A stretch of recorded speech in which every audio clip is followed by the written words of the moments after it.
nobody on attending yet, so. Turn that off. We don't need to see that till we're ready to go. Mm-hmm.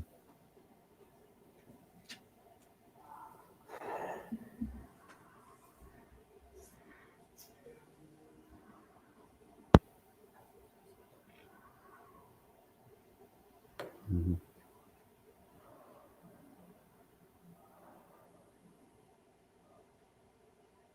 You got the message. It looked like.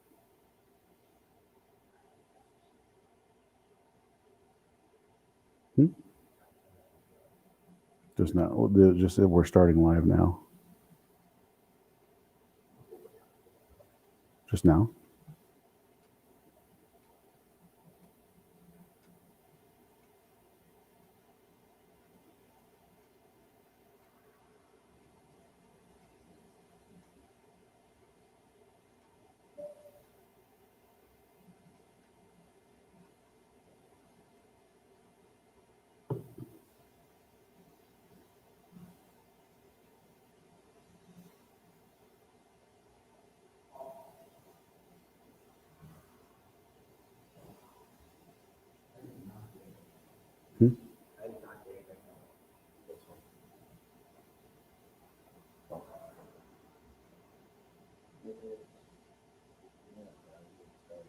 Mm-hmm. 2. We had a lot more RSVPs. We had less RSVP 3 now.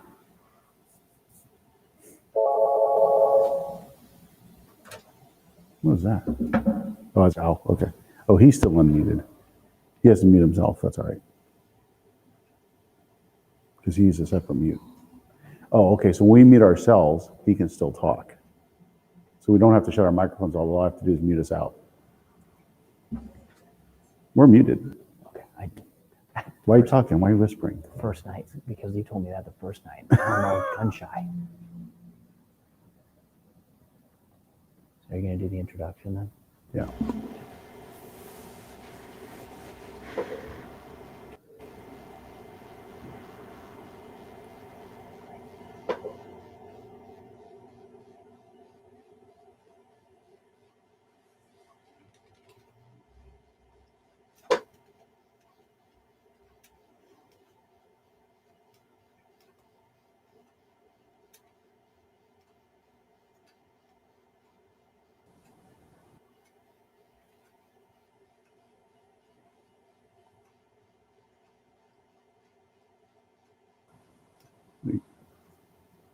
I'll shut the door.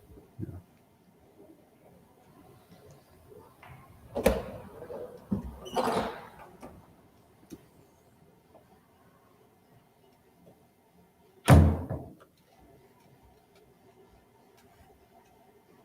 No.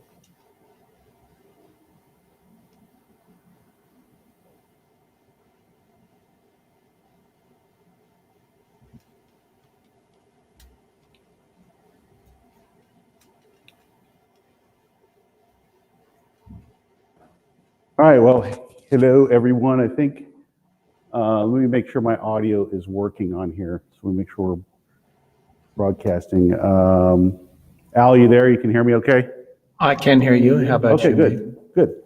All right, everyone. My name is Craig Coles. I am one of the co-founders of Pro College Planners, and we're here live from the Schimmelpig Library in Plano, Texas. This is our live hosted event that we're doing. This is a special workshop that we're actually conducting for all of our parents out there who really just want to know more in-depth detail about the FAFSA and about financing college. So this is something very important that people have requested. So we've got a great event tonight.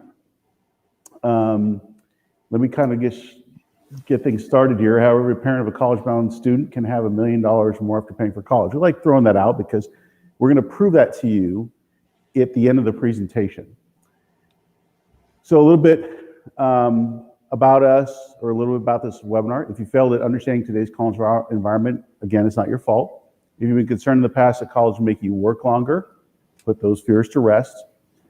The top 50 admissions offices want you to think you have to pay costs for it to be successful, but it's not true. If you ever thought that college admissions offices want you to overpay for college tuition, you're probably right. So we're to show you pay less, getting the same education for your kid during this event. So this is us, Douglas Hager, and I'm also the chief cat herder as well. I have to keep everything going, and that's why you're seeing everything perfectly.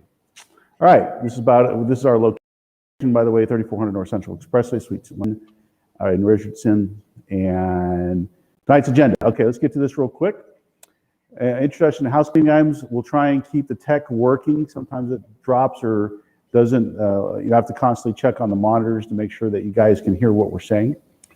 So if you have any questions, please put them in the chat box. If you want anything to ask, put it in the chat box, raise your hand. I'll go over to the webinar panel and I'll make sure I see it and get those questions relayed to our guests tonight. So first thing we're going to talk about, FAFSA, what to know to do it right. Al Hoffman is our guest this evening. He's an expert. College funding, the right way to use your money. Douglas is going to be going over that piece. And if we have some time left, I did a little special presentation on the mindset shift, tips for handling the stress of college finance process. That's me. A little bit more about finance and the way you think about it. Our goal from this workshop for you is the only way for you to reduce your tuition costs is to know how college determine how much you'll pay and learning how not to pay it. The only way to do that is building a proper wealth strategy, and that is true. All right, let's get right to it. I'm going to introduce Al Hoffman. There's a lot about him on the screen. I'm going to leave this up there so you can know who he is. He is a Navy submariner, which is a very cool fact, back in the 70s.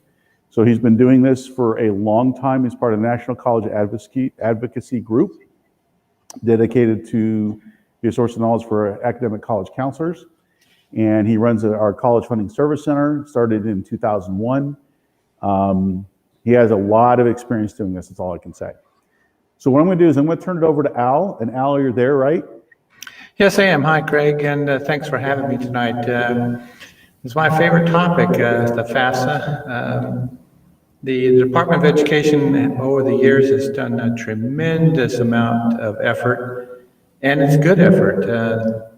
The FAFSA right now, the digital FAFSA is a lot easier to use. It's going to get difficult over the next 3 to 5 years because things are going to change. But I'm not going to dwell on the changes just yet. Let's just talk about the FAFSA as it is right now, this year, and what are the things that I think are the highlights, the mistakes that are made the most that you really need to know about so that you can do the FAFSA correctly.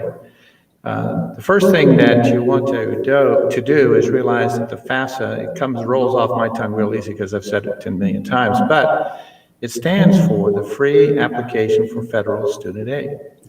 And it is administered by the Department of Education, and it is a document that is usable on all platforms, including you could do your FAFSA on a cell phone. Imagine that. Everything is there that you need. Now, it's going through a big upheaval in that Congress in the last week of December in 2020 passed some new laws as far as the Department of Education. And Congress would like to take the FAFSA and take what has become pretty user-friendly down to even more user-friendly. They would like it to get down to 33 questions to give you an appreciation for what that means. We're currently at about 116 plus questions, depending on your list of colleges.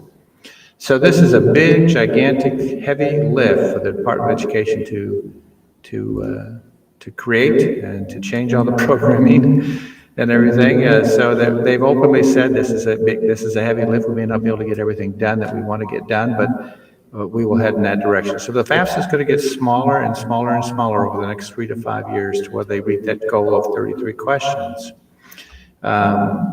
They've tried to do this before. They've never succeeded, but so a little bit of history there on the FAFSA and where it came from. Paper FAFSAs, I'll never forget this. The first year I did FAFSAs, we did them all by hand on paper, and now we do, about 3,000 of them a year digitally. So it's so much easier. So FAFSAs, the FAFSA has some big chunks, and the information that they're gathering will sometimes confuse you. So one of the things that is confusing is the questions that deal with untaxed income. You really need to know that the FAFSA has really 4 calculations. The calculation based on the parent's income, Virtual. the A calculation lot of people virtual. So Al Hoffman runs our service. not in tax-deferred vehicles with only a couple of exceptions. And then the student's income, the applying student, and the student's assets. So those 4 calculations come together and create a combined family contribution for that child, for that student. Okay. Think of those 4 steps now. If I have 2 in college, a set of twins, then currently the way the law is stated, that parent side of the formula, remember the income and the assets, right? That parent side is divided by 2. The only thing that could make it different for a set of twins is one twin that didn't make any money and didn't have any assets, another twin that did make money and had assets. That would be the only difference between it. So the expected family contribution, EFC, expected family contribution, the first thing right out of the gate, a parent says, well, that's what they expect me to pay for everybody, right? And for 4 years, right? No, it's what they expect you to pay for 1 year for one child.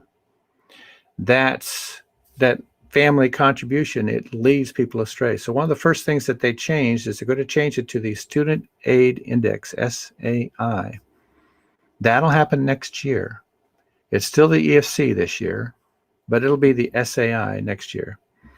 The terminology is only there for communication purposes. Like I just said, the expected family contribution indicated something that really wasn't true, which is why they went to the SAI, Student Aid Index. Okay, so untaxed income is total income is the calculation of the expected family contribution. Total income. All right, so let me give you an example.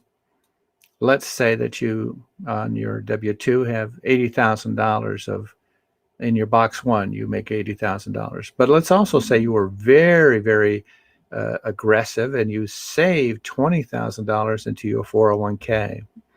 Then on your tax return, you would only have $60,000 to deal with.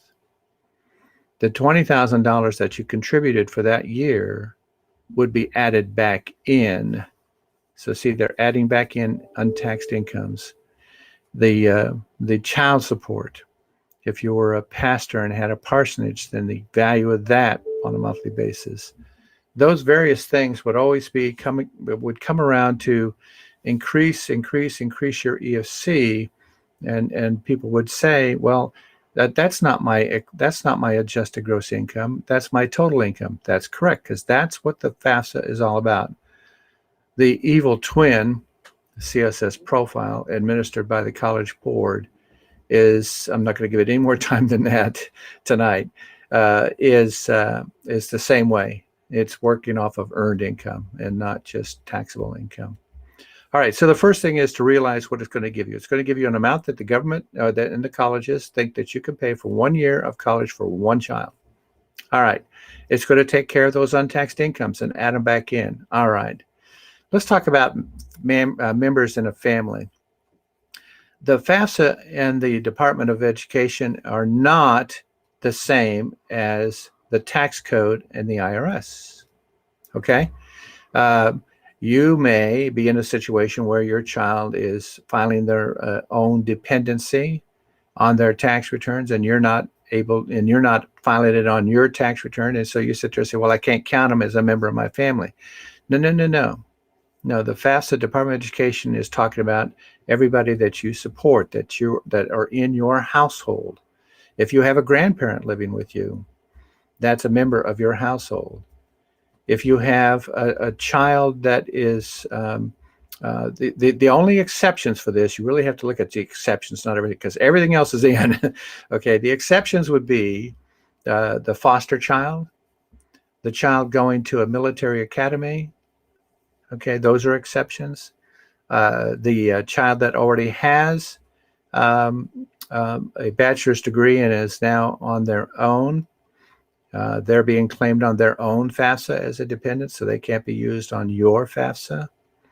But outside of that, anybody that's in your home is a member of your family.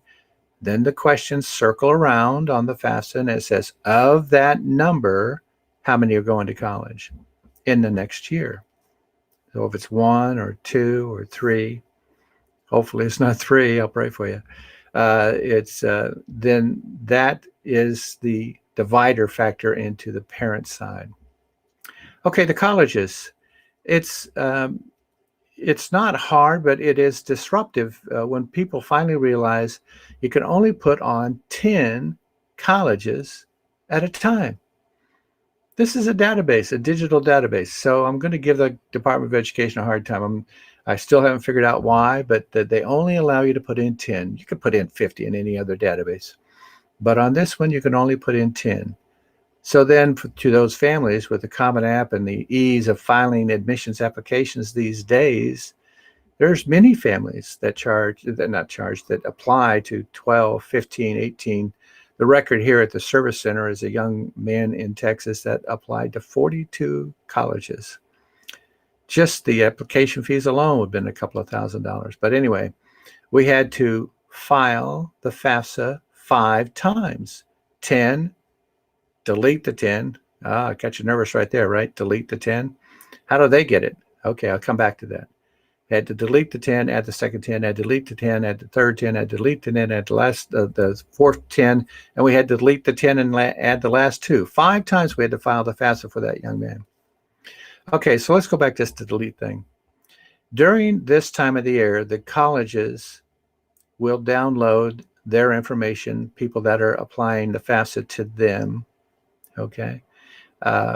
Probably at least once a week at the very minimum, maybe as many times as 2 or 3 times a week.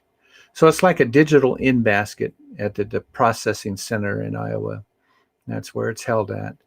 And that, when the colleges jump into that in-basket for their college, let's say Duke for the sake of discussion, then anybody that put Duke on their FAFSA would have the information for that student. Okay? So that the colleges used to look at the colleges that were on the FAFSA and determine whether they would give you a stronger or better package depending on who was on that list. The Department of Education didn't like that, and so they changed that.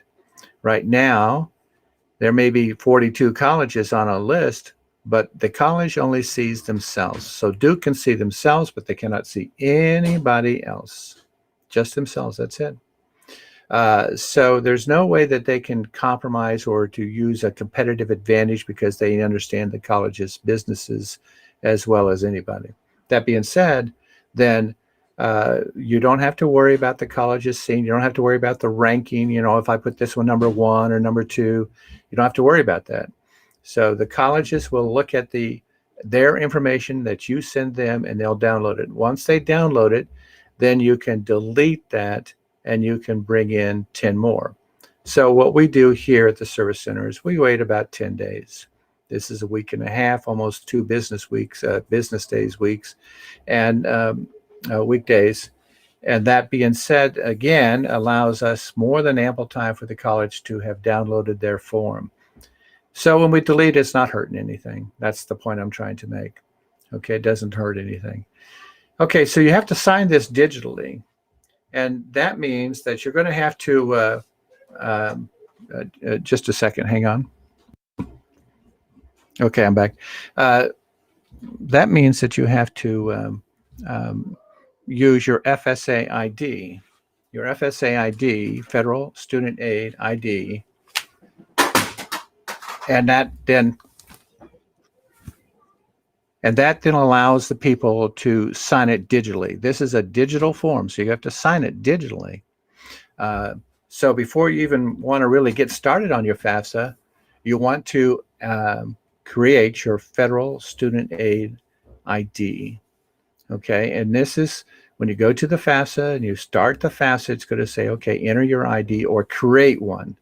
If you haven't done it, then you go to the Create and you create your FSID. And now this is a pretty user-friendly part of the program, actually.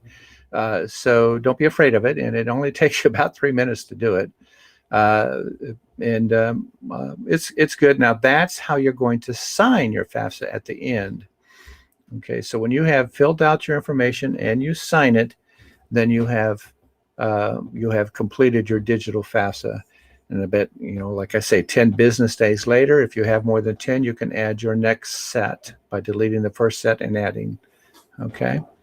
All right. Now we're at the point now where I wanted to cover just one more real thing that, don't get too worried about things other than, all the stuff that I just mentioned are good things to be important. But I want you to be aware of one thing.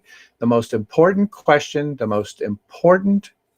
on the form is your name,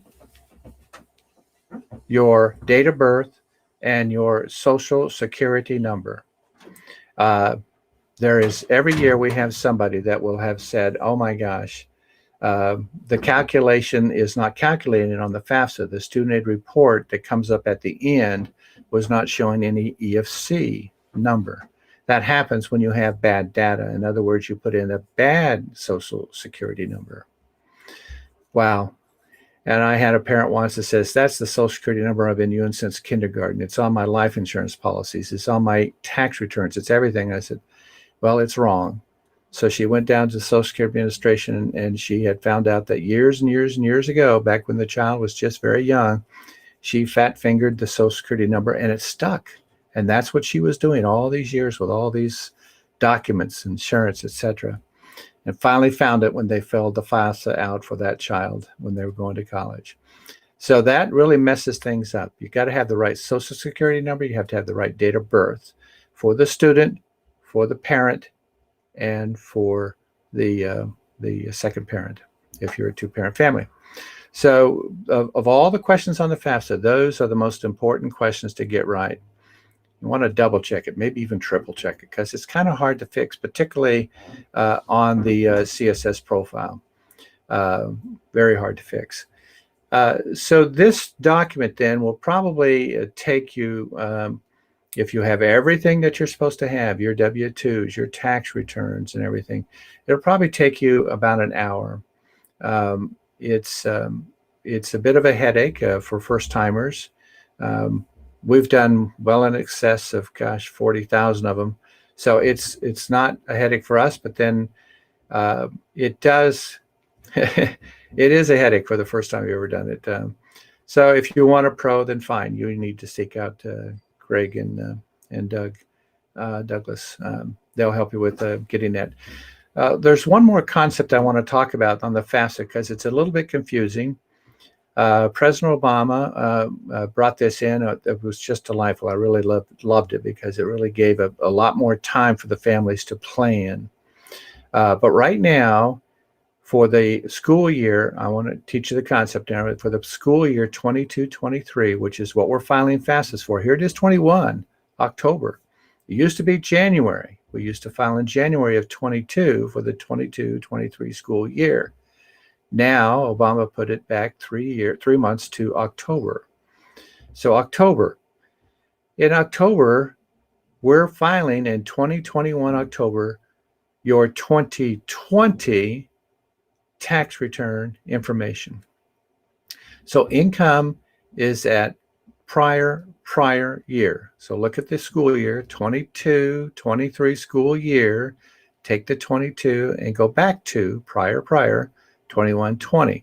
So they're going to use the 2020 tax return, 1040 W-2s, etc., to fill out the FAFSA for the 22-23 school year. Why are they doing that? Really pretty simple.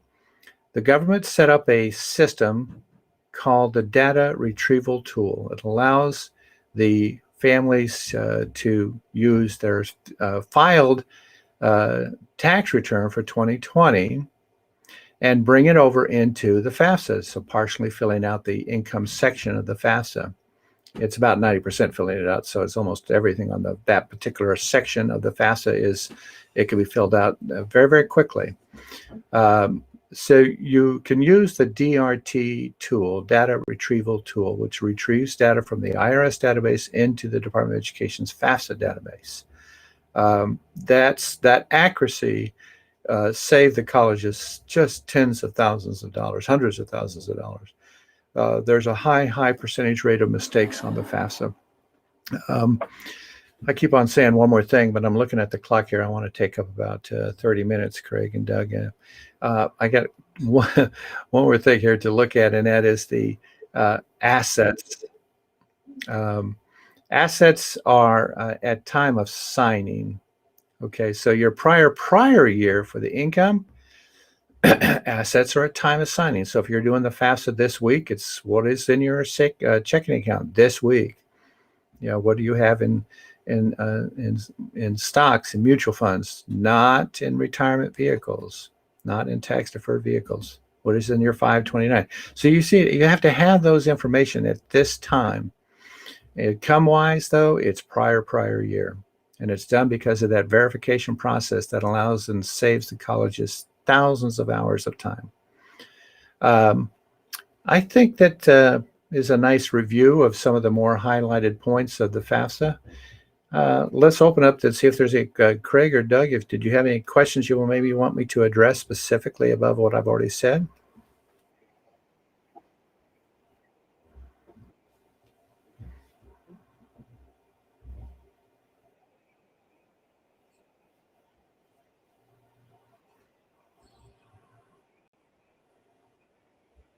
Spot. There we go. Okay, that should work now. Does anybody? I don't have any questions posted yet, but Doug, do you have anything that you're?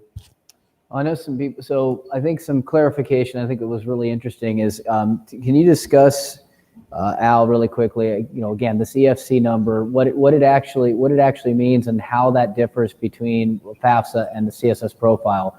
Because I don't know if everybody's familiar with all of those documents and terms, and I think it's really important to kind of revisit. The profile, there's about 2,400 popular four-year institutions. Of that, 10%, 242 last checked, are the colleges that use the CSS profile. So the FAFSA is used for federal aid, for state aid, and for the 90% of the colleges that don't use the CSS profile, that's the document they use for college aid in the form of grants and scholarships. The colleges that use the profile, they're more leaning to that formula. That formula is slightly different than the FAFSA. It still has a section for the parents' income, parents' assets, students' income, students' assets, but it looks at equity in your home a little bit differently. And it looks at the assets in a little bit different way. And that then creates an EFC that is generally, not always, but generally about a third of the time, it'll be slightly higher by 10 or 15% over the FAFSA EFC. In other words, if the FAFSA EFC is 25,000, then the CSS profile EFC would be 30,000.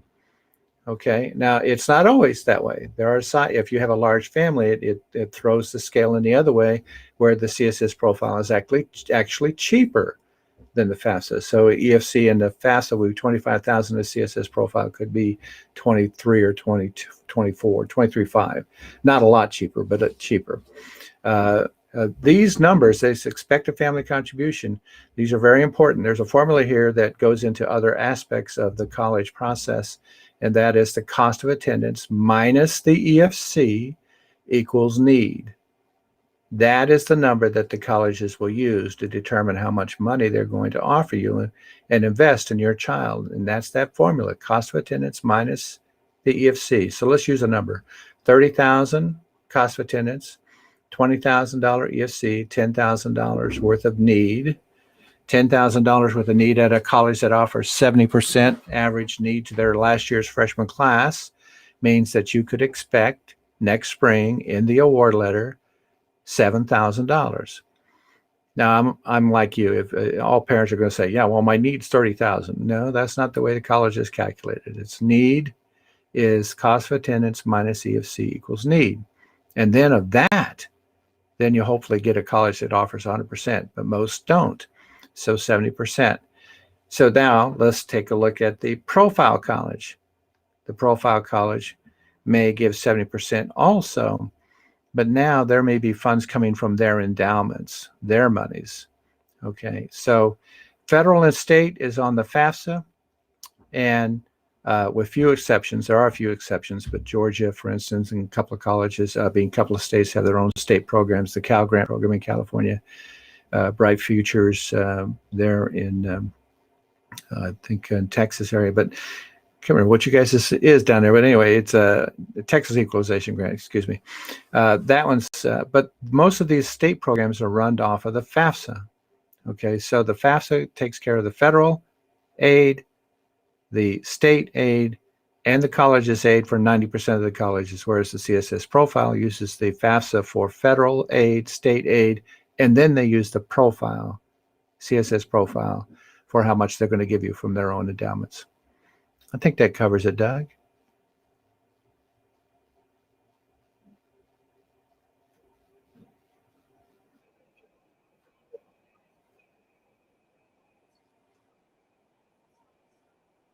Colleges, et cetera.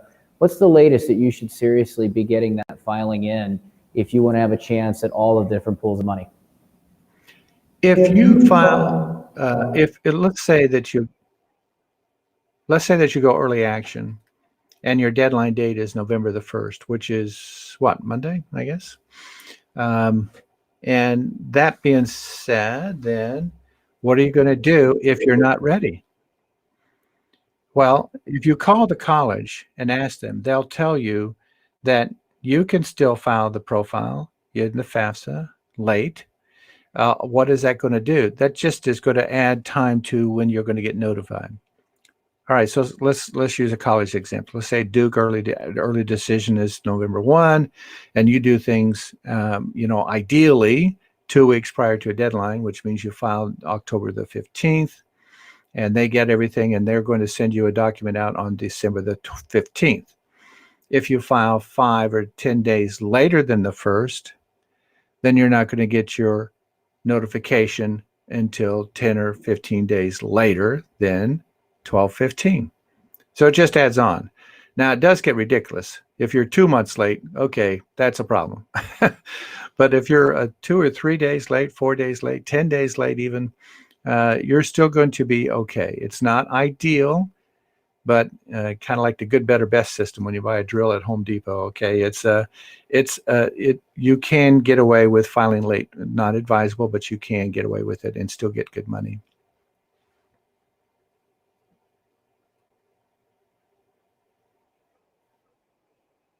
Regular decision, and a college has a decision date or has a regular deadline of February 1st. And what is there urgency still to get FAFSA filed well before that if their FAFSA deadline is also the same time of February? Or can families who might be stressing about this process, looking at regular decision, be okay with filing FAFSA later, say December, January? Then the ideal standpoint there is to file at least 2 weeks prior to any deadline date. However, there are some colleges that post on their websites that if you want to have a certain amount of merit aid, that you have to have your FAFSA in early. So it behooves a person to file their FAFSA and or their profile early, even if the deadline date is 2/1 of next year.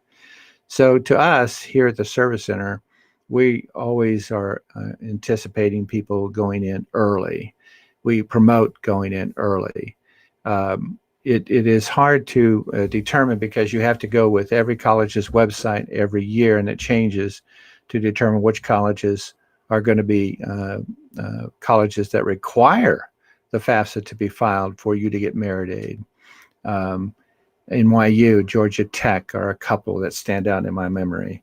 But not all the colleges do that. And so just apply early is our general rule.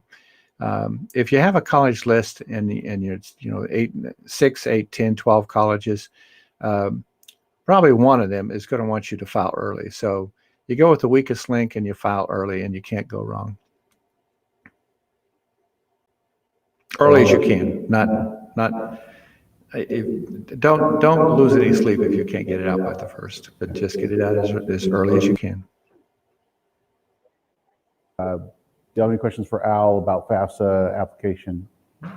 Okay, great. Just want to make sure that people, because we have a bunch of people online too, that we're just trying to see if, for everybody here and everybody online, so we're just making sure we don't miss anything. Al, if that's all we're gonna do, we're gonna move on. Al, you can stick around if you want. I gotta switch over some camera stuff here to get into our next piece. This is really, I think for a lot of people, I know that are watching, this is an important piece coming up, but let me see here. Let me get my next slide up. All right, so the next piece we're gonna be doing is with Douglas Hager, and we're going to be doing what the other half is, which is how do you pay for college without sacrificing everything for your retirement, and without stressing about it every month. I mean, there's big questions about how to do this. Doug's going to go through a pretty amazing presentation about this, so you can kind of get a feel for ideas on what to do. So I got to switch over here the screen. So give me 1 second, folks, while I do that. I got to bring up a presentation that he's got to use. Yep. So, I mean, one thing I'll say in summary while we're getting this set up is ultimately try to file early. Ultimately, I know Al was talking about how many errors there are on FAFSA. As a matter of fact, the Department of Education says about 92% of FAFSAs that are filed have errors. I've seen situations where people have missed 1 or 2 questions and had $10,000 less aid from colleges. So you want to make sure, I know, as he said, early is better, but accuracy is more important. And that's where a lot of people look for help, because the questions can be ambiguous. The questions can say, can make it look like, okay, what do you have? And then a lot of people put the wrong information in the wrong spot. It's not being asked, but once you've given it to them in that order, all of a sudden it's used against you. And it can be corrected, but not quite as easily as filing like an amended tax return. There's a lot more that goes to saying, hey, I was wrong. This number is wrong. So, and because assets are one of those things that is point of time, whereas tax returns are the prior. It's a lot harder, especially if you're a W-2 income, to change anything about what the impact of the income was. Now, business owners, they have a lot of flexibility, because sometimes if they're 1099 or they know how they can get paid or do different things with income, there's different things around there. But obviously the average W-2 employee, what you get paid is what you get. But assets are those things that they don't count as heavily as income, but they can, depending on the size of it, can have a significant impact. So I've got a client right now that that we're working with, who has 2 kids going to school, twins at the same time. Well, because, as Al was mentioning, one of the benefits currently is if it's intimidating to have 2 kids thinking about paying tuition for 2 kids at the same time. Well, there's some reprieve to that. If the 2 kids are going in at the same time, you get a 50% reduction on EFC. And what that means, as Al was talking about, is if the cost of attendance at school is $50,000 and your EFC, let's say, comes in at $35,000, you're only qualifying for $15,000 in aid. Okay, that in need-based aid. That's still going to be, you're probably still going to want to look at a generous merit aid school for that, because you still got to come out of pocket $35,000. But with 2 kids in school at the same time, that $35,000 now gets cut to basically around $17,500. All of a sudden, you're qualifying for $30,000 in aid for each child if they were to go the same cost of school. So when you start looking at, say, assets, let's say you've got $300,000 in countable non-assets, it only counts at 5%, which is not not extreme, but that still could be $15,000 hit on your EFC. 2 kids in college, though, that becomes a $30,000 benefit if you can reduce it down, because you're doubling the impact of that. So when it comes to college and planning with EFC, it really is important to begin to look at where things are, because you have a lot of flexibility to say, okay, if this is here, it's hurting me, but the instant it's over here, I don't have to count it anymore, because the rules are the rules. The government sets the rules, and they say, well, if it's not there, then don't count it. And that's where a lot of people end up counting things they don't need to. So do you have any comments on that, Al, if you're still there? No, I'll stick around, by the way. Okay. No, I don't. It's just such a big thing, the 2 in college. It can really make a big difference if it happens to be part of your family's educational environment. So, yeah, it's great.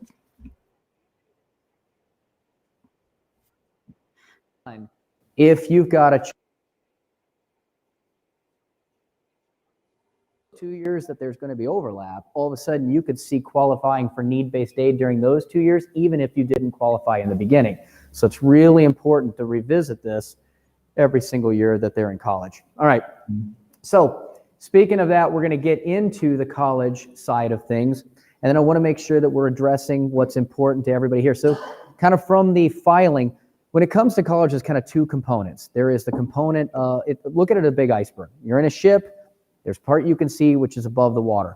This is getting the cost down. That's what Al's talking about. That's where EFCs are. This is the part most people are concerned about, the perceived problem. The real problem comes down to the entire approach of how to pay for college. The part you can see above water is like airline pricing.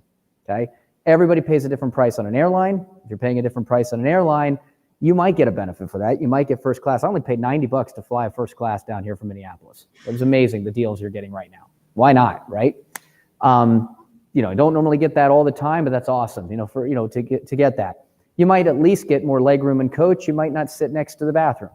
Well, in college, it doesn't work that way. There is zero benefit to paying more for college. People do it all the time thinking, if I pay more for this college, I'm going to get, my children are going to get better access to professors. They're going to get more involvement in clubs. They're going to get a better environment at school. They might get, better access to, to smaller class sizes. None of that is true.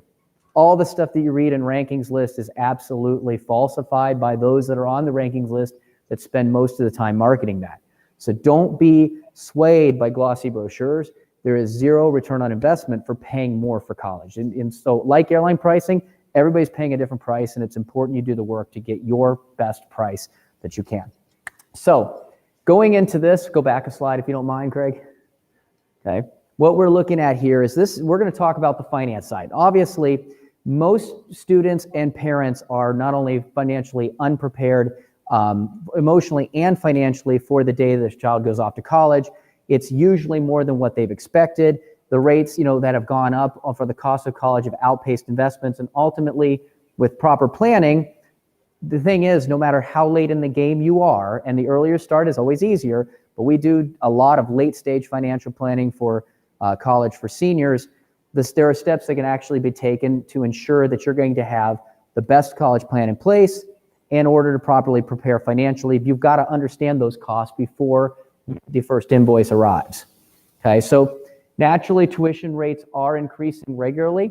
That we're going to seeing that it is going up at about 6.5% a year on average. You can see that between different years, some more, some less. That's nearly double of inflation everywhere else. You can actually see that something that's really interesting here is if you see another one, go more, you can see that state school average increase is 8%, private 5%. Okay, so a lot of people know how expensive private is. Public schools have been going up significantly. Why is that? Because they were funded and supported by tax revenue, and that is beginning taking away. So, unfortunately, traditional college funds often fall short, and that ends up, unfortunately, sacrificing other areas in order to solve this dilemma. So, while state and public schools obviously, can show you a lower sticker price to start, what you often find is that there is more to the story than meets the eye. So if you were to take a look that the cost of education is the sum of the components beyond just that tuition price, it is actually what we call the total cost of attendance. And that's important because that includes tuition, it includes room and board, books, transportation, fees, etc., miscellaneous costs. All of those things go in. I mean, even spending for laundry and personal hygiene, everything else goes into the cost of what that is. And so it's important to understand that the conventional thinking of a 4-year program is also no longer applicable. The average time of attendance in the country is actually 6.2 years. And what the reality of with all this aid we're talking about, it's only good for about the first 4. So the 2 years, any extra years can cost you more than the first 4. And that is really critical when you think about it. So when you take a look at a senior that might be going to 5 years in state school, which again, the 4-year graduation rate of public schools in the country is about 39%, or another child that might be going to private school but only 4 years, you can see the costs are getting better, but a total for 2 students could be as much as $350,000. So obviously, when we take a look at that, if you don't take that into consideration, A lot of people think that public schools are cheaper. The other thing, like, Al was talking about with the profile and with the aid that's given by colleges themselves, because they have these significant endowments, a lot of public schools, private schools actually can give more merit aid, give more support that ultimately ends up in being more discounts. Too many people take and look at schools and say, I'm going to go to UT or TT or Texas A&M because they say, hey, they're cheaper. What they neglect to understand is that many times in the end, there's a lot of private schools that could end up costing less than those public schools based on both time of attendance as well as the discounts that are given to them. So obviously, the problem that you also have to think about is every extra year that a child ends up in school ends up as another lost opportunity of income for their future. Okay, so it all adds up.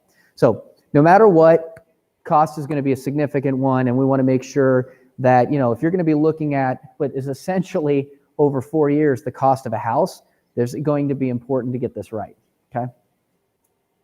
So before you make any decisions, it's the only successful way to manage this proper planning. So in the case of this, there's going to be at least two, couple critical things you have to understand. And the two things are, how much is the true cost going to be, the cost of attendance?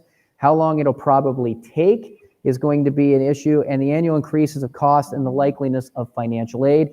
You also have to understand that this isn't the only goal that families have. When you're looking at college, you're going to have to think about other things such as retirement, maybe the fact that you've got another child going to school, and ultimately the lifestyle that you're trying to live for yourself, because you obviously have to continue to spend to live as well. So there are a lot of misconceptions. So here's one thing we always like to say. There's a lot of things we hear. There's a lot of things we believe, and they are true in our world. But the question is if something you knew that you thought was true turned out to be untrue, when would you want to know? And most parents believe the following to be true. And that is, well, my income's too high to qualify for financial aid. Well, the reality is there is 7 factors that determine financial aid. Income's only one of them. And of course, when it comes to financial aid, need-based aid is the only one that's determined by income. Many families don't understand merit aid can be significant and has nothing to do. So we've seen a decline in the number of people that file FAFSA. It's down to 72%, the last statistics I saw, because people think, well, why would I file? And unfortunately, a lot of the merit aid, even though it's not tied to need, unfortunately isn't given if you don't start by doing FAFSA. Next, another one is private schools cost more than state schools. Well, of course, we've already determined that, decided that, or discussed that private schools have more money to offer, and generally they do a better job of graduating in 4 years. Now, if you were going to take a look at another one, debt load will ultimately help with financial aid. And debt is actually not a factor of financial aid at all. When you take a look at another reason, you'll want to become cash flow efficient right now and eliminate debt as aggressively as possible before you incur these significant college expenses. Next slide. So, one more. So here is what you're looking at as an example of total cost of attendance for an average couple wishing to retire at 65, 2 college-bound students. You've got a senior in high school, and now there's a sibling, the sibling that's a sophomore. They're going to attend a state school. Of course, then we're going to have to account for 5 years, and the other is going to go to private, looking at 4. Now, assuming the cost of attendance is about $18,000 a year for the state school, and assuming that's $38,000 for the private school, and what has been typically about a 6% annual increase, this family is going to accrue about a $344,000 impact of expenses over 6 years, okay? So since you understand the concept of opportunity cost, most people do. What is opportunity cost? One thing we talk about is that one of the biggest areas that people lose money is what is in wealth transfers. Wealth transfers means where money is going unknowingly or unnecessarily to inefficiencies, and lost money is lost forever. So when we talk about opportunity cost, it is looking at, if you use your money for one thing, what do you get by using it here, but what do you lose if it's not somewhere else? A great area of opportunity cost comes into the way we finance things. Financing means to either borrow and pay interest, but it also means to not borrow, use your cash, and avoid interest, but also lose the interest it would have accrued to. So when we take a look at these variables, it is important to understand that with the concept of opportunity cost and ultimately a projected retirement date, you can actually calculate the total impact of retirement savings, assuming an interest rate associated with that opportunity cost. It would be assumed, say, in a scenario, let's say if it cost you 2% to borrow something, and you said, I'm going to pay cash and I'm not going to borrow because I don't want to pay that 2%. Or a mortgage. I'm going to pay it down as quickly as possible because I don't want to pay that 2.9%. If it costs you $350,000 to pay off college or $350,000 to pay off the home, if that $350,000 could continue to grow at even 1% better, you may have avoided the 2%, but ultimately cost yourself $1 million or more over the cost of retirement. Okay, so that's where, how you pay for college can matter. So I want to take a look at a scenario here just on retirement and kind of planning, because this is important. Before you go into college, it's important to know your retirement readiness. Most people, if I ask you, say, how well prepared are you for retirement? Just an example, 1 through 10, how do you feel? Let's give it a 5. All right, we'll use 5 for the purpose of this. Okay, so if we were to take a look at that, a lot of people don't know how ready they are for retirement, and they haven't begun to work there. And again, if we look at the resources and how we need them, we're going to have to clearly understand the impact. So I'm just going to use some assumed details in here. And, here's someone with some savings, accumulated savings, a current income. We're going to go to the next page. They're going to want to retire at 65. They're 42, accumulating assets at 6%. Ultimately, they've got some taxes, and their lifestyle's going to cost them about $96,000 a year to live. Okay, so if we take a look, this is what we call the personal economic model. This is essentially everything you're going to have from now into the future. The remaining income potential for someone that just made $100,000, pretty impressive when they look in that number and say, look, you have a remaining income potential of $3 million in your lifetime. Okay, that number seems high to a lot of people, but that's the amount between Social Security, save in income, the working years, maybe pension that they might have. Ultimately, you can see where the savings are between different tanks.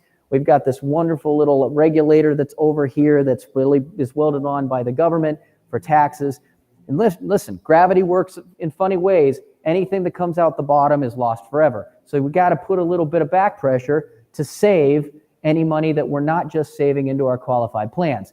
Now, if we advance this into the future, if we can go ahead and hit the step button there, Craig, on the left, you can see what happens to this tank as they start to accrue over the years and start to put more money away. The income's going down, the investments are going up, they're saving, it's getting better. They think, hey, I've got $700,000 going into retirement, but with inflation and everything else, look what happens to the tank once the retirement.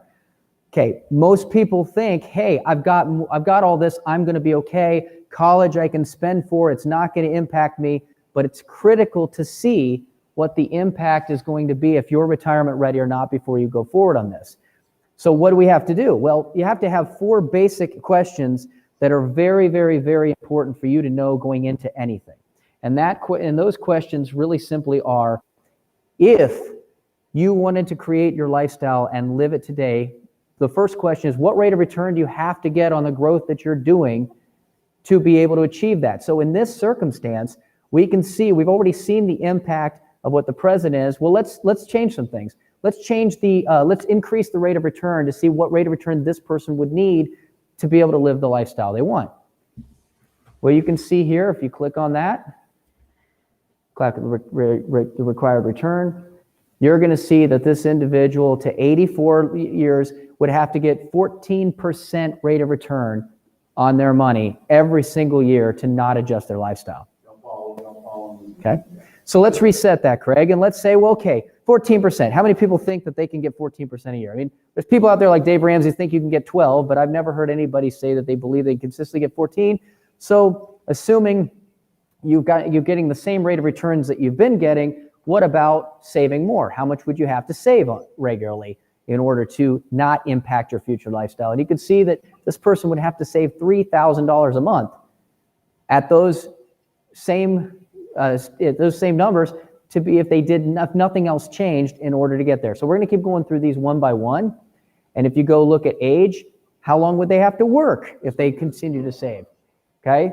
So this one's scary because, if you want to live to 84 and you continue to save what you need to do, you'd have to work until 79. It gives you 5 excellent years of your life left to live.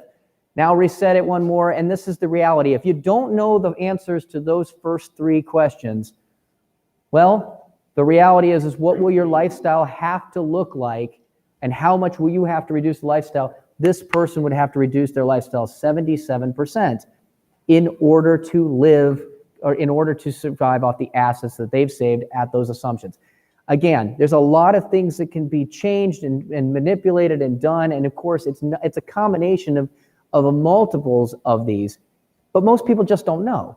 So if you're going to go into college, and you can see the balance between these and the tanks, and I'm just going to go ahead and forward out of these because we get the concept.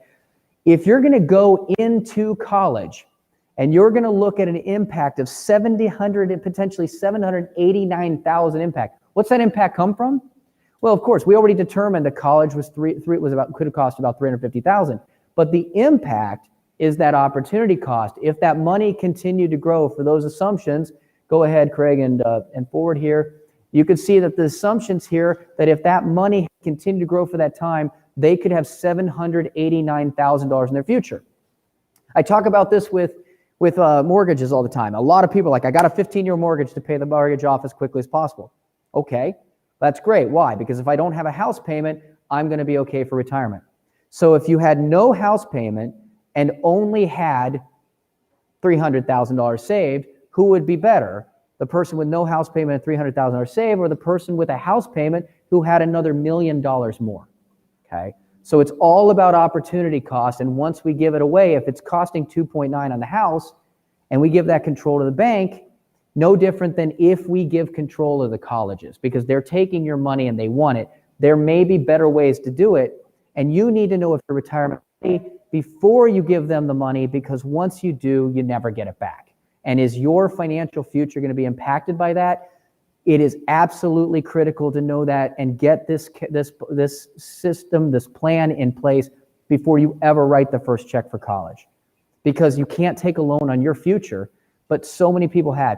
In fact, the statistics are ominous. In communities where there's been a higher amount of kids that have gone to college, they have seen statistically a higher rate of foreclosures in the years following, okay? Because people are emotionally invested in going to schools and paying for schools, whatever my kid wants. But unfortunately, the first thing that I tell parents is you have to take the lead in this process. The child is the co-pilot. The child is the person that is going to drive, and we're going to understand what they need to be successful, but you have the most to lose. And if you don't understand your financial situation, you cannot begin to look at what schools are going to fit academically, financially, and socially. We cannot overpay. There's no benefit. As a matter of fact, there's surveys out there that showed zero correlation to the name of the school they go to, that a child goes to, and their future success. It really actually depends on right major that fits them, if that school's good for it. And ultimately, you want the name on the bumper sticker, it's graduate school where that matters. And think of Johns Hopkins. Doctor goes to Johns Hopkins. Hey, this person could be the Surgeon General. But if they went to their undergrad at Johns Hopkins, it means nothing, okay? So we get carried away a lot of times in that window decal, where the friends are going, picking just because of the tuition price. And ultimately, what that leads to is paying more than you should and not having a plan and finding out later you need that money back. Let's take a look at a typical approach for education planning. Hey, most people, like I said, they'll take and say, I've saved up, I built up my 529, I built up my assets, I'm going to pay college costs with current savings. Okay? What's the next thing they're going to do? Well, they're going to ultimately then find out, hey, I didn't save as much as I thought I needed to. College is more expensive. Let's exhaust those funds and look for opportunities to borrow. Okay, well, that's, we've seen the results of that. But then once you borrow money, maybe you add a second job, added income, try to get by, squeeze that cash flow, and finally, at the end, take a look at how you can qualify for financial aid. Well, the reality is college planning should be the reverse of this. It's as easy as ABC. The first one is that we want to make sure that we apply for financial aid first. That's what we're talking about. That's what FAFSA is about. That's what CSS Profile is about. Where can you get money? Now, we talk in some of our other webinars. We can get some information on this about where a lot of that money can come from. whether it's private scholarships, athletic scholarships, it's merit scholarships, talent scholarships. Capex.com has a lot of vocational scholarships, obviously, or financial, applying for loans and financial aid is a great place to get money too. You have to become cash flow efficient early on, reduce those wealth transfers. See, a lot of times the financial planning approach is stop living your life so that you can take that money and save more. And that's what most people talk about. Invest more, save more, reduce your lifestyle. We believe in looking where you are losing money through those wealth transfers first, because if you have that money and you've got leaky buckets and we find that money, what would you do with it? If you had another $1,000 a month that just wouldn't impact your lifestyle, would you save it? Would you increase your lifestyle? What would you do to be better? And again, with college, you've got to avoid those wealth transfers and be cash efficient earlier. Credit opportunities. Know what your credit opportunities are before you get into college. Even if you don't plan on borrowing, it's critical to understand who's out there and what they are borrowing at, because if you're going to get that opportunity cost, if you're going to get the spread, if you're going to make your money work better for you, this could be $1 million future decision for you by knowing, hey, I'm going to hold on to liquidity, use, and control of my money and use somebody else's and be the bank for now so that I can hold on to my money for my future and have the control of deciding if and when I'm going to pay it off, as opposed to giving the money away and never having that flexibility. Because the last thing you want to do is you want to deplete those assets. Once they go out the pipe, they don't get them back. I had someone today say, well, what if I just put it on my home and I can pay down my home and that won't count as much about FAFSA, would count on profile. I said, well, here's the problem with that. She goes, well, I could just get a HELOC. Was last year, Wells Fargo, I think earlier this year or last year, Wells Fargo went to, I don't know if anybody read this, they went through, everybody had personal lines. They spent the last 5 years pushing personal lines to people. Open them up, we'll give you money, borrow it, help yourself live. And you know what? They made a business decision, say, we don't want that anymore, it's too much risk. They went and cut them all off, said, we're closing them. Oh, and if you haven't paid us back, we're reporting you to the credit union. Sorry, thank you. We tried to do that, but we decided we changed our mind. In 2008, you couldn't get a home loan. You couldn't get a home equity loan. Yes, that could work, but you got to pay to get your money back. You've got to rely on the bank to give it to you, and unfortunately, that's not control of your money. So the last thing you should do is delete your assets. Okay, so what could you miss out on if you don't have the proper planning? Well, you could actually miss out on even just $31,000 in guaranteed government-backed student loans, plus the additional ability of saving more money that could exceed 1, 2, 3, 4 years of college. You could also potentially create $138,000 or more additional funds for retirement just by using a system that will allow you to have that flexibility and control of your money and allow your money to continue to grow and get a rate of return that would help benefit you in the future. What's the next step on this? Well, the next step on this is, first thing you do is calculate your out-of-pocket expenses. Know what those are going to be.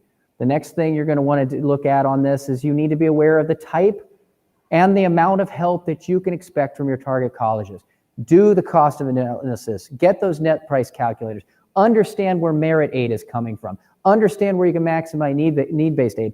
One thing our team can help you with, some schools will give generous need-based aid. Some schools give generous merit-based aid. Some schools will look and say, well, we were going to give you this need-based aid, the merit aid's more, so that's all you get. Other schools stack. What does stacking mean? Stacking means you get need-based aid first, then the merit aid on top of it. You want to get 100% scholarship? That's an incredible way, but every school is different. What's great about this, Al was talking about the 25 to 30,000 families he's worked with. They have the data. We have the research on schools. We know what schools give, and we know how to argue and appeal for more when that makes sense. We look at everybody's award letter and make sure that it's what they should be getting and how they go about getting more.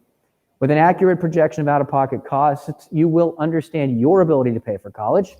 You'll also understand the impact that paying for college is going to have on your other goals. College planning is not just college planning. College planning is retirement planning. It's lifestyle planning. People look at these different. Hey, I've got someone doing my retirement planning. Well, are they helping you with the college planning? No. Then how is this working? Well, they told me to open a 529. The average 529 balance in the country is $10,000. The average cost of 1 year of college is $25,000. That's not working. okay? And if the kid does something else or doesn't go to college, those monies are locked away. So if open a 529 was the college plan, that's not enough. College planning starts with retirement planning and understand the future.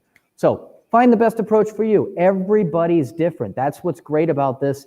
That's what's different about this. What's unique about this is everybody is different in their situation for college. And there's incredible opportunities out there for fun to find money and to make a successful financial future through this ominous expense that, that's looming ahead as college. You don't have to pay as much as you think if you do this right. So, thank you.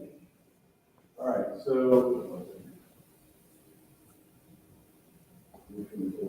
good questions yesterday. A lot of good questions.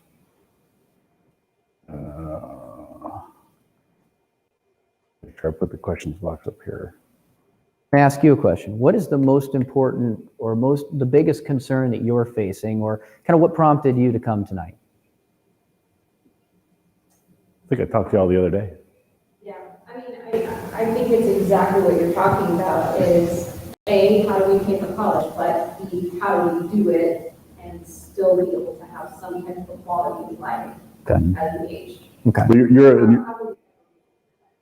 right, because you own a business, right? I talked to you the art business. So here's something that's interesting.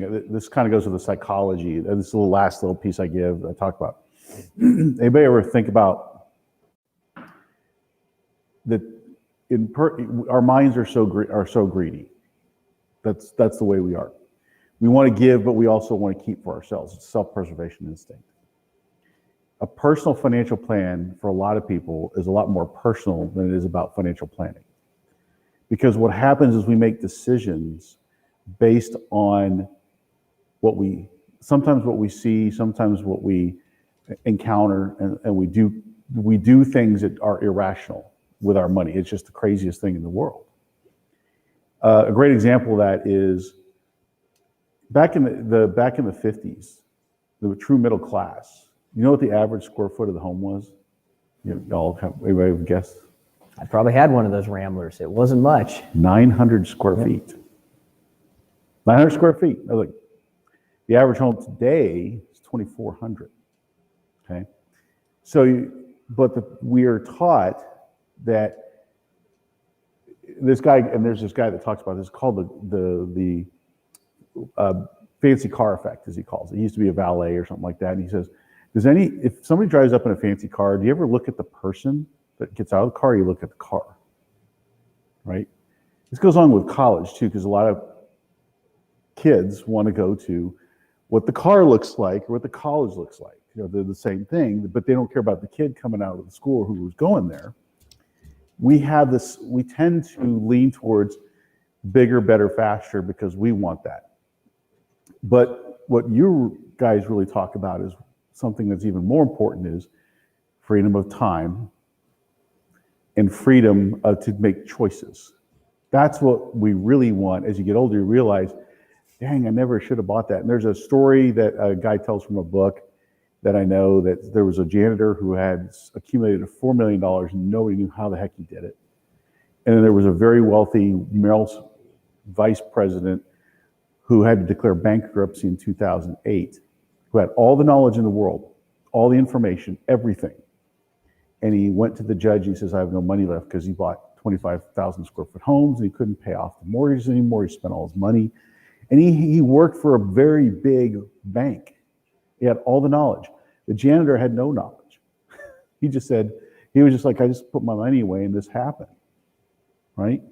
And it was an interesting story because the reason the story was picked, because the janitor retired 3 days before this guy declared bankruptcy in the same year, right? You're thinking, what the heck, how's this work? So yes, the big thing that we think about, Warren Buffett is the greatest story everybody ever talks about. Oh, we got to strive to achieve like Warren. No. Don't strive to achieve like these guys, the super achievers.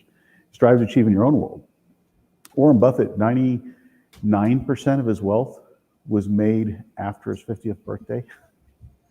97% of his wealth was made after his 65th birthday. Think about that, right? So he didn't have anything until much later in life. That's why he still drives the VW, drinks his Cokes, and goes to the same steak place in Omaha, right? Lives in the same house he grew up in. You know, the guy's like, really, that's the way it is for him. Because he didn't have anything till after he was really much older. And a lot of what we think about when we're talking about the ability to pay for college is we have to reset our minds and get out of the belief systems that we grew up with and understand them, how they drive us. And sometimes it takes someone from an outside, from a rational standpoint, saying, we're not going to make this personal anymore, we're going to make this about your wealth. Because there's a difference between being rich and being wealthy. Being rich is what you have. Being wealthy is what you have in the future. And those are the two distinctions that you put up, you put out there for people to understand that, no, what do you want your wealth to look like? I talked about it with my 50. I just want to have, I asked, do we have a business side of our business as well, which deals with business owners? And the first thing you ask them is, well, one of the questions we ask is, what is wealth defined to you to be? How much money is enough? And they said, just enough to take care of things, take care of the things that I want to take care of for the rest of my life. It's not about a pot of money. 99% of the business owners answered that question that way. I just want enough to take care of things I want to take care of. That's it. I don't want to worry. I don't want to be super. I'm going to read a story because I love it. This is one of my favorite things. Do you ever go to Jimmy John's? Okay. Do you ever read the stuff they've got all over the wall? They've got some amazing stuff. So this is one thing they have at all the Jimmy John's. An American investment banker was at the pier of a small coastal Mexican village when a small boat with one fisherman docked. Inside the small boat were several large fin tuna. The American complimented the Mexican on the quality of his fish and asked how long it took to catch them. The Mexican replied, only a little while. American asked why he didn't stay out longer and catch more fish. The Mexican said, well, I had enough to support my family's immediate needs. American then said, well, what do you do with the rest of the time? I sleep late, fish a little, play a little with my children, take a siesta with my wife, Maria. We stroll into the village each evening where I sip wine, play guitar with my amigos, and have a full and busy life. American scoffed. Well, I'm a Harvard MBA. I could help you. You'd spend more time fishing with the proceeds. Then you could buy a bigger boat. With the proceeds, get a bigger boat. You could then buy several boats. Eventually, you'd have a fleet of fishing boats. Instead of selling your catch to the middleman, you would sell directly to the processor, eventually opening your own cannery. You would control the product processing and distribution. You would need to leave the small coastal fishing village and then go to Mexico City, then LA, and eventually New York City, where you'll run your expanding enterprise. And the Mexican fisherman said, but how long will all this take? And the American replied, 15 to 20 years.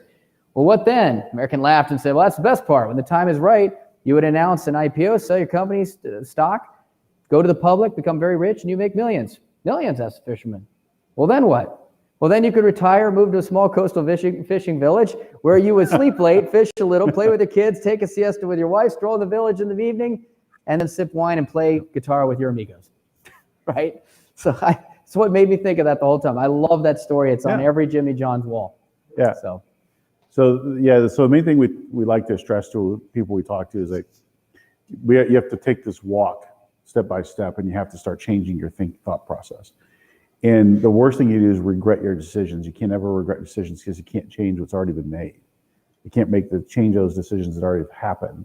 What you have to do is you have to say, okay, look, we've got to take a new approach to this, and we have to start thinking outside the box, start doing things we're not used to. One of our rules is, I talked about this with Doug today, actually, with a person who's struggling right now with making decisions about moving forward. And I said, we hit the right spot.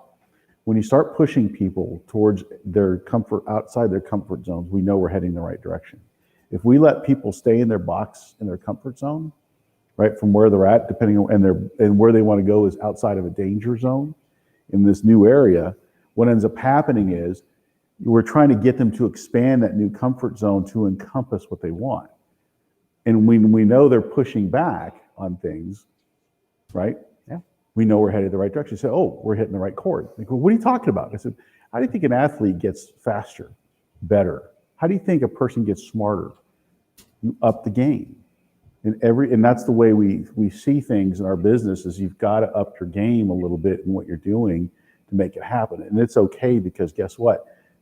All people who have showed whatever the success definition is just upping that game.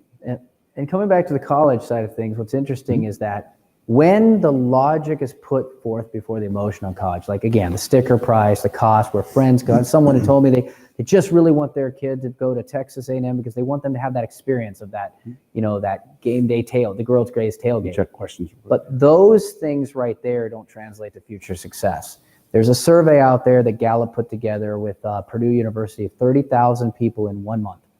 And 6 key areas basically around support and experience, and said, how many of you felt you were involved in projects that lasted over 1 semester that really got you involved in your career? Mentorship, got involved with organizations, felt that you had at least one professor that had an influence you knew, that felt the administration, the professors cared on you. The only one of those 6 questions that got over 50% was, did you have at least one professor that had influence? It was about 67%. Every other one was under 35% that responded. These are 30,000 people that had graduated looking at their experience. In the end of those 6 questions, only 3% said yes in all 6 areas. But what happened in those 6 areas, those 3% that got those 6 areas, no correlation to elite schools. By the way, the Latin root word for prestigious is to deceive, prestige. Has nothing to do with that. It had to do with they got all those 6 areas, they got the support, they got the experience, and overwhelmingly, they ended up with 2 to 4 times more involvement in their school, 2 to 4 times more productive in school. And once they graduated, they were all 2 to 4 times more productive in their future. Picking the right school academically, financially, and socially, getting away from really what is the wow, the pomp, the circumstance, all that excitement of what they can do in school, to really getting down to what you need and what fits the child and ultimately is affordable, and ultimately where they want to go in their career and what life is going to look like later. Critically more important in the school selection process. And ironically, when you go through that process, that's when you also find schools willing to give more money, because the student has identified the schools, 6 to 10 schools, that they fit those 3 areas. And because they fit those 3 areas, the schools identified that student's also one of their elite students too. And they will step up and give more money to make sure they come there, because they know if they don't, they will end up going somewhere else. 98% of schools out there are actually concerned about hitting quota. So most people think, oh, there's all this, this college is so expensive. The average tuition discount in the country is 56% right now. And that's not just A students. That means C students are also getting some sort of a discount. It's finding the right fit school, and what do you want that life to be in the future? Because if it's the right fit, it'll not only be affordable, but it will also be transcendent. So. All right, I checked the question bank and everybody's quiet tonight. Everybody's like, It was kind of crazy, but I look at all the people and they're like. Thursdays are usually our busier nights, but last night looks like it was. So I'm glad we've had some individuals arrive for live, and I know we've had some people virtual. And other people looking for the rebroadcast. So that's right, and there's going to be rebroadcast that's going to be going out too, and make sure we can get maybe the broadcast from last night too, which was kind of a different topic. This is more of a workshop. Last night went a little bit more into how do you get the discounts, how do you think about how to pay for college, so in a little bit more detail. And again, also the opportunity to have any questions, that we can follow up on later. So any more questions from you? Any more questions online? No, don't see any. Okay. They're all last night. I think there was like, one guy was, remember, like 5 or 6, like, bing, bing, bing, bing. Like, wow, okay. Absolutely, definitely. So anyway, we appreciate everybody attending tonight. It's great. We're going to shut this down so we can vacate the library before they kick us out That's right. at some point. So anyway, appreciate everybody. Thank you much. Thank you.